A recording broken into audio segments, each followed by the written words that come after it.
how to use split screen multitasking on Samsung. Hey everyone, welcome back to the channel. If you're new here, don't forget to hit the subscribe button and turn on the notification bell to not miss any updates. So, do you want to multitask by using the split screen feature on your Samsung phone? Then you're in the right place. Today I'll show you how to do it in few simple steps.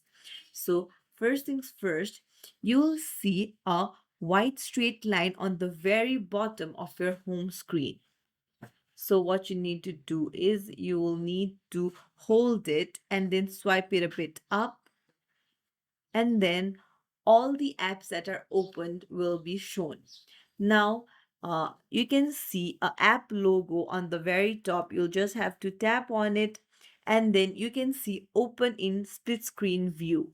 So you just have to tap on it, and then you can see which app you want to select option. So I'm going to select YouTube, and there you can see the settings, and the YouTube has opened in split screen view. Now you can easily use two apps at the same time and multitask.